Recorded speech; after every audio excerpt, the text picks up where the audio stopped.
దేవునికి స్తోత్రం. ఈరోజు వాక్య ధ్యానాంశము యోహాను సువార్త 1వ అధ్యాయం 17వ వచనం. ధర్మశాస్త్రము మోషే ద్వారా అనుగ్రహింపబడెను.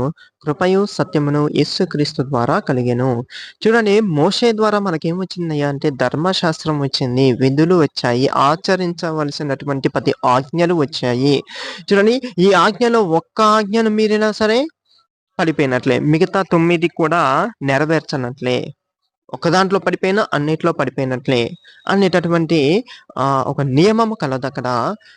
దేవాతి దేవుడే ఆ మాట కూడా సెలవిచ్చాడు. మిగతా 9 పాటించి, ఒకటి పాటించకపోయినా కుదరదు అన్నాడు. కానీ కృప అలా కాదు. నువ్వు ఏ స్థితిలో ఉన్నా సరే 9 ఆజ్ఞల విషయంలో, 10 ఆజ్ఞల విషయంలో తప్పిపోయినా సరే నీకు అవకాశం ఇచ్చి మరలా నా దగ్గరికి రా. ఇవన్నీ కాదు, కానీ 2 మాటలు నీకు చెప్తున్నాను.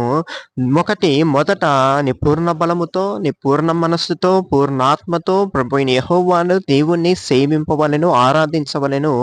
తర్వాతకి రెండవ ఆజ్ఞగా నిన్ను వలె నీ పొరుగు వారిని ప్రేమింపవలెను అనే ఈ 2 మాటలు చెప్పేసి, మనం ఒకవేళ ఏ విషయంలో అయినను తప్పిపోయినను తిరిగి పశ్చాత్తాపపడి దేవుడి వైపు తిరిగి ఆయన సన్నిధిలో ప్రార్థించు వారిగా మనం ఉన్నప్పుడు దేవాతి దేవుడు మనల్ని క్షమించి అక్కరకి తీర్చుకునేటటువంటి ఆ అవకాశము కృప ద్వారా మనకి లభించింది.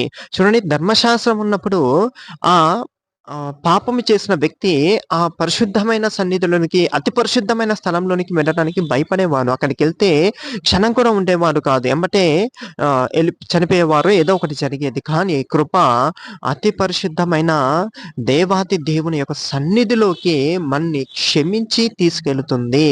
మనము ఎంత దిగజారిపోయిన పరిస్థితిలో ఉన్నా సరే మన్ని క్షమించి దేవాతి దేవుని దగ్గరికి తీసుకెళ్ళేటటువంటి అవకాశం ఇచ్చింది కృప.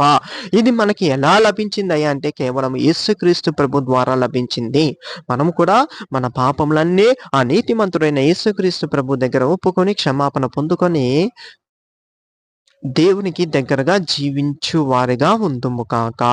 యేసయ్య నామమునకే మహిమ కలుగును గాక. ఆమేన్.